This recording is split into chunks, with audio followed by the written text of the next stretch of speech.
welcome to an Everyday Canines video. This is the extreme layering series, and in this episode we're looking at adding in discrimination to your verbal cues. Discrimination is when you have two obstacles near each other and you're asking your dog to pick the correct obstacle on a verbal cue. In this instance, quite obviously we've got a tunnel and a jump, so if I ask my dog to do jump, they should take the jump. Vice versa, if I ask them to do tunnel, they should take the tunnel, no matter where I am. So I'm asking them to not only understand their verbal cue to the level that they understand it means this, and it means this, tunnel means this and nothing else, but I'm also asking them to remove me from the picture and potentially to override what I'm doing. They've got to listen to that verbal and go, well, she's doing this, but she's told me to do the jump, so that's my priority, that's what I do. So when I'm starting to do this, initially I would move these out further away. They're quite close at this stage. This is actually more of a extreme stage. When I start to do this, I would have these much more spread out to help set your dog up for success. Now, it may be that if you've just been doing these individually, this is probably the first time your dog has seen this setup where the tunnel is next to the jump and you're asking them to do a specific object. So again, we're going to help them in the initial stages just to get them used to things. So we'll be here, say, I'm forming a slight barrier between the tunnel and that jump because they've got to cut in front of me to do that tunnel, which would be a big no-no. So, and then I can ask my dog to go. It's there. You missed it. It's there, look. Look, look, look. You can't help when your shorty needs glasses. Right. So, let's set you up a bit better. So, let's be kind. We're going to set the dog up so it's facing the correct obstacle. You can obviously have the toy out again if you feel you need it, or you could work at the stage where you're already at the stage. Ready? Jump! And throw in the toy. Okay, so then we work the tunnel in the same way. Again, I'm the barrier between that jump and this tunnel. Obviously, if they were further apart, I'd be even more of a barrier. Again, set my dog up so they can see the tunnel, so that helps as well. Ready? Oh! Ready? Tunnel! Notice I'm not giving any arm movements. If I went like that, she'd take the tunnel. I'm not doing that. I'm letting her figure it out, and she wants to do that again because we've just done a lot of this. Tunnel! Ah ha ha! Right, let's set you up. So she's made a mistake a couple of times. That's good, we can demonstrate what we do in mistakes. So I'm going to set her up again. I'm going to make it even easier for her. And I could actually put the toy at the end of that tunnel. Tunnel, tunnel, tunnel. That was a really bad throw. But you get the idea, and it's good to show you what happens when it goes wrong, and the dog gets like the idea, well, I'm fixated on this. And this is what can happen at the early stages of discrimination. The dog just keeps picking the thing they've done last, rather than actually listening to the words. As you move on, then hopefully they'll start to listen. So at this stage, we're acting as a barrier. We then want to start moving ourselves out of the picture, which makes it harder.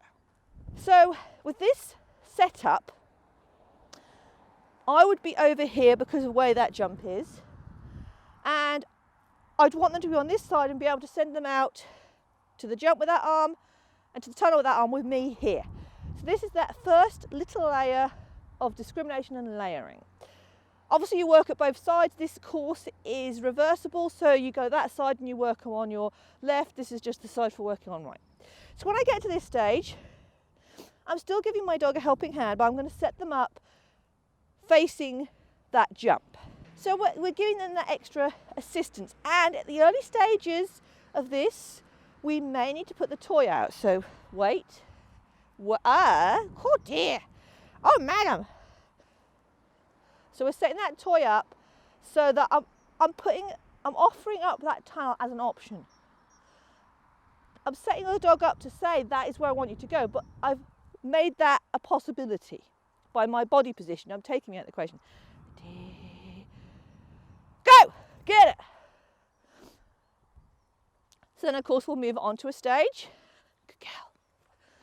And this time, we'll ask our dog to go to a thrown toy. Ready? Go!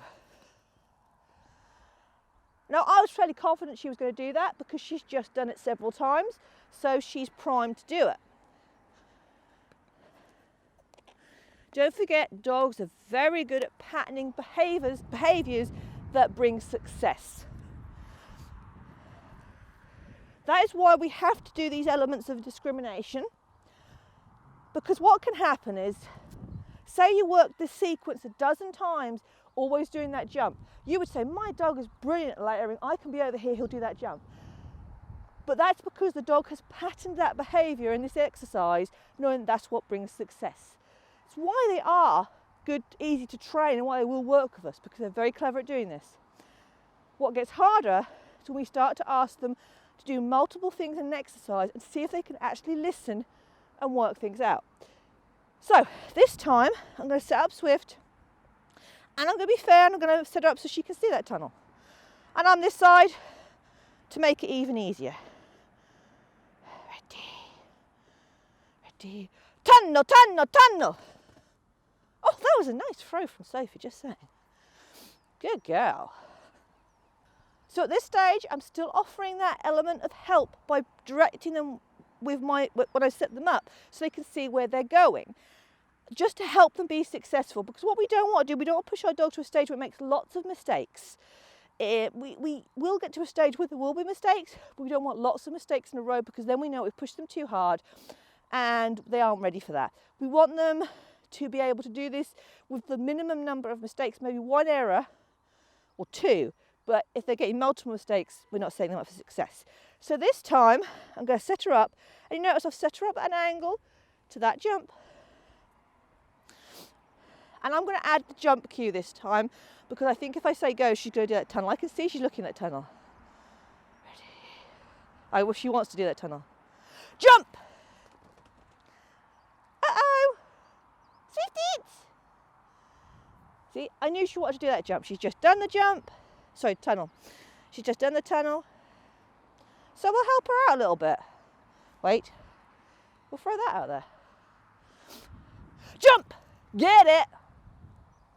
And this is all about playing with this, building up that understanding, helping the dogs out. And yes, that is a lure out there, but to be honest, it doesn't hurt to have it and keep that understanding.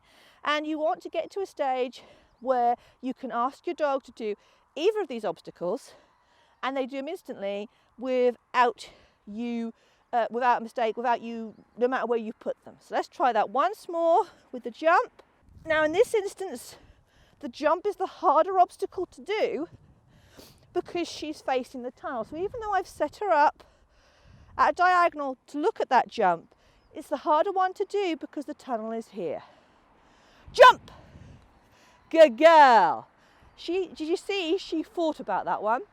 She stopped, she wanted to do that tunnel, good girl. And she stopped and she listened to the word and she went, she wants me to do that jump. Good girl. That's what you want to see. You want to see the dog thinking about what it's doing, making choices. And then you know they're really starting to understand the point of this exercise. That was really good. Okay, so in the next episode, we're going to look at a very specific layering cue, which is the get out cue. But this is certainly going to keep you busy for a while. Play with the distances between obstacles. As I said, these are very close. This makes it hard. If you had them spaced wider out and give yourself plenty of space back there, it gives your dog more time. The further back you set your dog, the more time they potentially have to listen to the cue and make a choice. When we're up close like this, we're actually quite hard because they've got very limited time to make a choice. So actually, if I was doing this, I would probably actually be a lot further back. Also, I am doing this on a word, but actually you could use your body to help this. I like to do a lot of things like this with just the word because eventually I want them to be able to do it just on the word. But if I use my body language, I would make this really easy for my dog. So if I sent out that jump, I went, jump! Look how easy that is. There's no treat in that toy. So that is certainly an option you have got. Use your body language to assist. Ready? Tunnel, tunnel, tunnel.